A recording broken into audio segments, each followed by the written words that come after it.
Hello student, welcome back to my channel Aakash lecture. Student, आज की इस वीडियो में आप लोगों को बताने वाला हूँ रस, छंद, अलंकार और भी ट्रिक की मदद से। मेरे प्यार बच्चों, पूरे यूट्यूब चैनल पे मेरे जैसा ट्रिक कोई नहीं बता पाएगा रस, छंद, अलंकार का। और यकीन मानिए मेरे प्यार बच्चों, वीडियो को देखते देखते आप लास्ट तक सारे के सारे रस, छंद, अलंकार आपके जबान पे होगा। इतना सिंपल ट्रिक बताऊंगा और इतना सिंपल परिभाषा और इतना सिंपल उदाहरण पूरे यूट्यूब चैनल पे आप लोगों को कहीं भी देखने को नहीं मिलेगा। देखिए मेरे प्यार बच्चों, रस, छंद, अलंकार की अगर हम बात करें तो 2 नंबर का रस पूछता है और 2 नंबर का छंद और 2 नंबर का अलंकार। मेरे प्यार बच्चों, टोटल 6 नंबर के पूछे जाते हैं, वो भी ट्रिक की मदद से बताने वाला। इतना सिंपल ट्रिक मेरे प्यार बच्चों, आप वीडियो अगर पूरा देख लेते हैं, अगर आप वीडियो पूरा देख लेते हैं तो अच्छा सा ही कमेंट करके आप जाइएगा, इतना गारंटी लेता हूं मेरे प्यार बच्चों। देखिए, अगर हम बात करें सबसे पहले रस को लेकर, तो रस का मेरे प्यार बच्चों अगर लिखना है आप लोगों को, तो रस में सबसे इंपॉर्टेंट जो टॉपिक होता है अस्थाई भाव। अगर आपको अस्थाई भाव मालूम चल गया, किसी भी रस का अगर आपको अस्थाई भाव का अर्थ मालूम चल गया, तो उसका परिभाषा आप मेरे प्यार बच्चों मिनटों में बना सकते हैं। और आज की वीडियो में वही रस बताऊंगा जो कि पेपर में आता है, और 100% मेरे प्यार बच्चों गारंटी लाता हूं कि उससे बाहर आएगा भी नहीं। वही बताऊंगा कि जो रस पूछे जाते हैं, जो छंद पूछा जाता है, जो अलंकार पूछा जाता है पेपर में, वही बताने वाला हूं। रस की अगर हम बात करें, 2 प्रकार के रस आपके पेपर में आते हैं जो कि सबसे इंपॉर्टेंट होते हैं, हर साल आता है। एक आता है आपका हास्य रस और दूसरा आता है करुण रस। अगर हास्य रस का अस्थाई भाव अगर आपको मालूम चल गया और करुण रस का अस्थाई भाव अगर आपको मालूम चल गया, परिभाषा मिनटों में बना लोगे। कैसे? देखिए, हास्य रस का अस्थाई भाव क्या होता है? तो हास्य रस का अस्थाई भाव मेरे प्यारों बच्चों हास होता है। इतना बात पहले नोट कर लीजिए, हास्य रस का अस्थाई भाव क्या होता है? हास होता है। और करुण रस का अस्थाई भाव क्या होता है? शोक होता है। यह बस इतना टॉपिक याद कर लीजिए, अब परिभाषा ऑटोमेटिक बन जाएगा। तो हास्य रस का अस्थाई भाव क्या होता है? हास होता है। करुण रस का अस्थाई भाव क्या होता है? शोक होता है। ये 2 वर्ड आपको याद हो गया। अब देखिए परिभाषा कैसे बनाते हैं।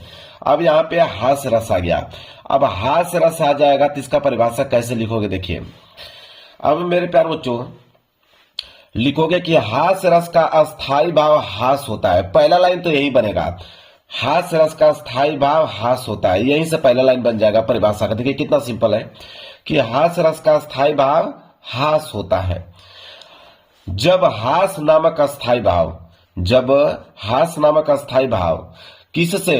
विभाव और अनुभाव और संचारी भाव। 3 वर्ड और याद कर लेना आपको कि जब विभाव, अनुभाव और संचारी भाव से क्या करता है? संयोग करता है, मतलब मिलन करता है, तो वहां पर हास्य रस का उत्पत्ति होता है या हास्य रस होता है। आप बताइए कितना सिंपल है। पहली लाइन तो सेम था कि हास्य रस का स्थायी भाव हास होता है, किसी भी बच्चों को याद हो जाएगा कि हास्य रस का स्थायी भाव हास होता है जब हास नामक अस्थाई भाव, मैंने 3 वर्ड बताया, विभाव, अनुभाव, संचारी भाव। तो मैं इस तरह लिखूंगा कि जब विभाव, अनुभाव, संचारी भाव का क्या होता है? संयोग होता है, तो वहां पर हास रस होता है। लो भाई, इतना सिंपल बताइए, कोई परिभाषा आपको बता पाएगा? याद हो गया कि नहीं बताइए, ईमानदारी से बताइएगा सारे बच्चे, याद हो गया कि नहीं परिभाषा? और उदाहरण तो यूं ही याद कर लोगे। देखो कितना सिंपल उदाहरण, देखिए कह रहा है कि हाथी जैसा देह है, हाथी जैसा देह है, गेंडे जैसी खाल, तरबूजे से खोपड़ी, खरबूजे से गाल। अब इतना सिंपल उदाहरण पूरे YouTube चैनल पे आपको कहीं देखने को नहीं मिलेगा। याद हो गया कि नहीं? हास रस, ईमानदारी से आप लोग बताइएगा, ठीक है?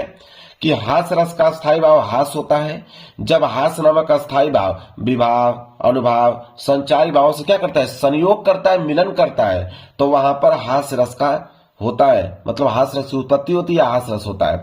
उदाहरण, हाथी जैसा देह है, गेंडे जैसी खाल, तरबूजे से खोपड़ी, खरबूजे से गाल। लो कंप्लीट, हास्य रस कंप्लीट मेरे प्यार बच्चों। अब हम बात करेंगे करुण रस। करुण रस का स्थायी भाव क्या था? शोक। बस इतना ही हमको तो मालूम है, अब उतना सही परिभाषा बन जाएगा। देखिए हेडिंग क्या है? करुण रस। कितना सिंपल है, देखिए आप लिखिएगा कि करुण रस का स्थायी भाव शोक होता है। ये लाइन तो आप ऐसे ही लिखोगे, ये लाइन तो सेम रहेगा कि करुण का अस्थायी भाव क्या होता है? शोक होता है। अब देखिए, जब शोक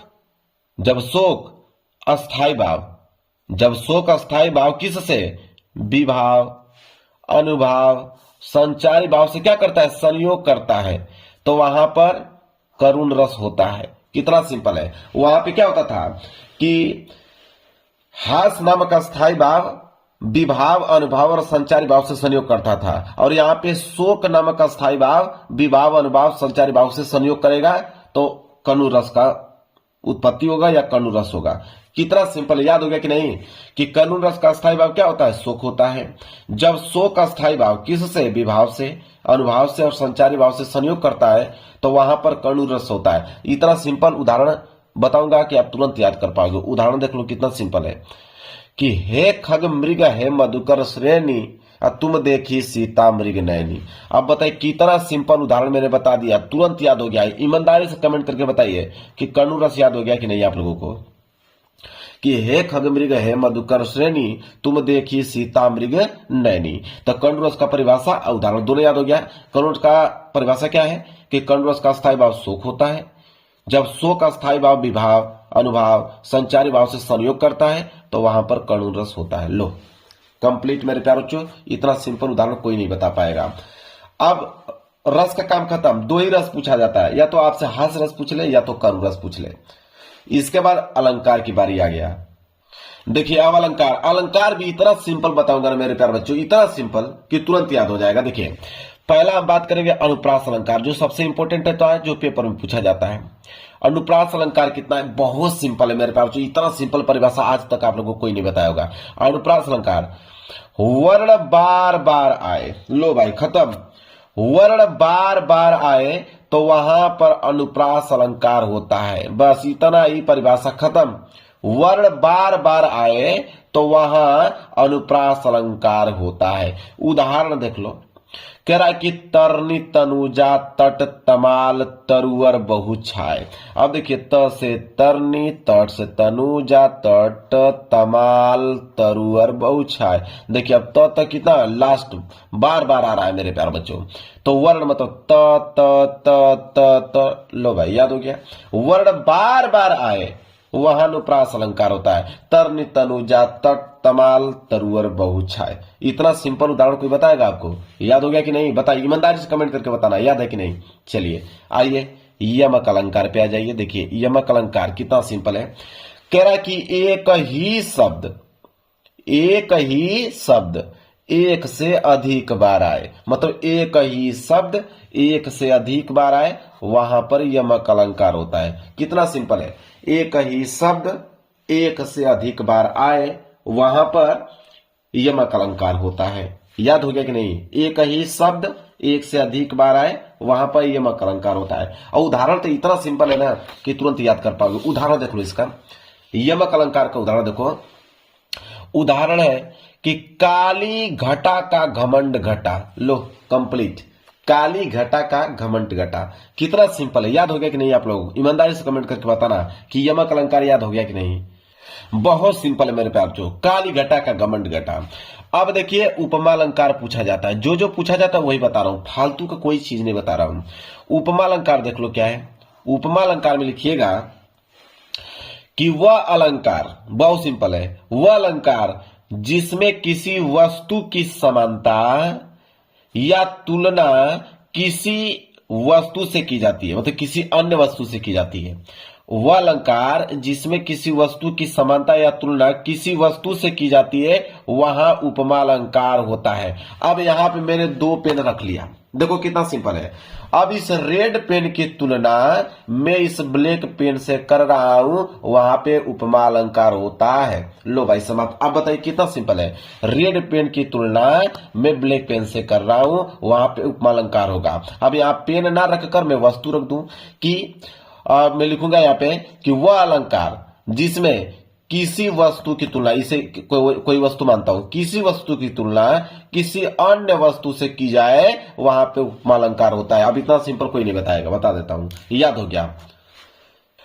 और उदाहरण दो लेकर आया हूं, दो उदाहरण लेकर आया हूं। इतना सिंपल ना, दो उदाहरण लेकर आया हूं, इतना सिंपल कि एकदम सॉन्ग में याद कर लोगे। सॉन्ग मतलब गीत। देखो पीपल पात सरिस मंडोला, ये पहला उदाहरण हो गया। पीपल पात सरिस मंडोला।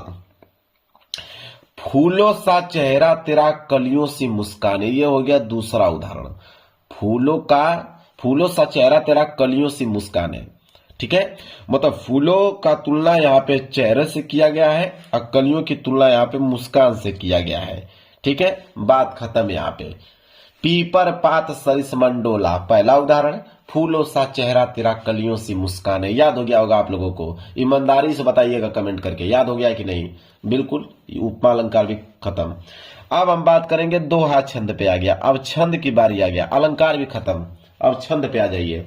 छंद भी बहुत सिंपल है मेरे प्यार। देखो छंद की अगर हम बात करें तो लिखेंगे कि यह अर्ध सम्मात्रिक छंद है। नोट कर लो, दो छंद बताऊंगा, एक छंद पूछा जाता है मतलब दोहा छंद, और एक सोरठा पूछा जाता है। इन्हीं दोनों में से कोई एक पूछता है तो ये लाइन दोनों में सेम रहेगी कि यह अर्ध सम्मात्रिक छंद है, इसमें 4 चरण होते हैं।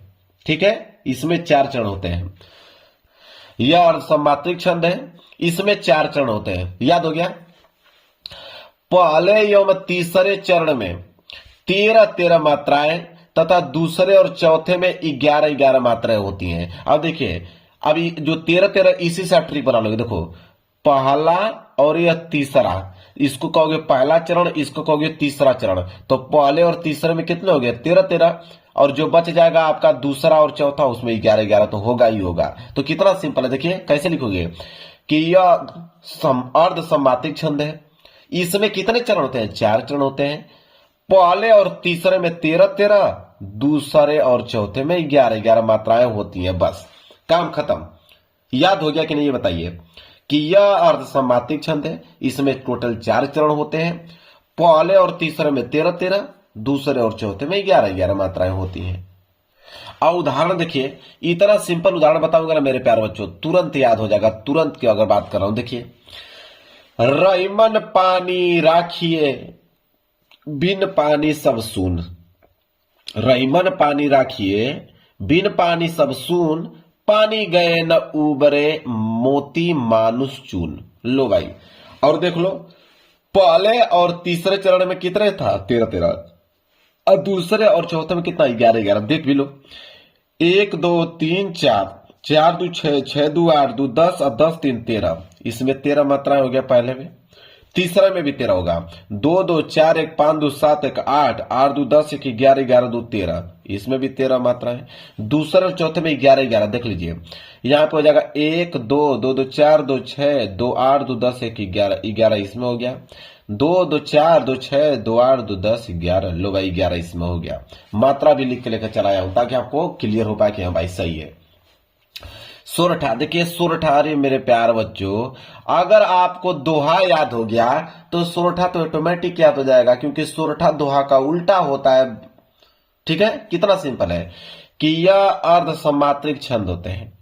ठीक है, इसमें भी 4 चरण लिख दीजिएगा कि इसमें भी 4 चरण होते हैं। यह अर्ध सम्मात्रिक छंद है, इसमें 4 चरण होते हैं, जिसके पहले और तीसरे चरण में 11-11 मात्राएं। उसको उलट दीजिए, उसमें क्या था? पहले और तीसरे में 13-13 था, और इसमें अब 11-11 आ जाएगा कि पहले और तीसरे चरण में 11-11 मात्राएं होती हैं, दूसरे और चौथे में 13-13 मात्राएं होती हैं। और यह दोहे का क्या होता है? उल्टा होता है। मेरे प्यार बच्चों, अगर दोहा याद हो गया तो सोरठा तो ऑटोमेटिक याद हो जाएगा, क्योंकि बस वहां पे पहले और तीसरे में 13 था और यहाँ पे पहले और तीसरे में 11 है। बस वहां पे दूसरे और चौथे में 11-11 था, और यहाँ पे मेरे प्यारे बच्चों दूसरे और चौथे में 13-13 है। इतना ही तो फर्क है, बस उसका जस्ट उल्टा है। याद हो गया कि नहीं बताइए? ईमानदारी से कमेंट करके बताना आप लोग। तो आप कैसे लिखोगे कि यह अर्ध सम्मात्रिक छंद होते हैं, इसमें 4 चरण होते हैं। थोड़ा लिख दीजिएगा इसमें एक्स्ट्रा, जिसके पहले और तीसरे चरण में 11-11 मात्राएं, दूसरे और चौथे चरण में 13-13 मात्राएं होती हैं। यह दोहे का उल्टा होता है। परिभाषा बहुत सिंपल है कि राधा नागरी सोई, मेरी भव बाधा हरो, श्याम हरित दुति होई, जातन की छाई परे। अब देख लीजिए, इसमें हो जाएगा 2 2 4 2 6 2 8 2 10 1 11, इसमें हो गया 11, इसमें भी 11 होगा। 1 2 3 4 5 6 7 8 2 10 1 11, इसमें 13 होगा। 2 2 4 2 6 2 8 2 10 12 1 13, इसमें भी 13 होगा। 2 2 4 2 6 2 8 2 10 3 13। क्लियर है ना भाई? ईमानदारी के साथ देख लो। अब हो गया खत्म, रस छंद अलंकार हो गया खत्म। अब कमेंट करके जाना, एक प्यारा सा कमेंट कर देना ताकि मेरा दिल खुश हो जाए कि हाँ जो ट्रिक बताया हूं बहुत काफी सिंपल था, बच्चों को बहुत पसंद आया है। अब इस वीडियो को शेयर कर देना, जितने बच्चों को रस छंद अलंकार नहीं याद हो रहा था उनको याद हो जाएगा। वीडियो पसंद आई होगी तो ईमानदारी से लाइक कर देना, और चैनल पे नए होगा तो चैनल को जरूर सब्सक्राइब कर लेना। मिलेंगे एक प्यारे से नेक्स्ट वीडियो में, तब तक के लिए धन्यवाद।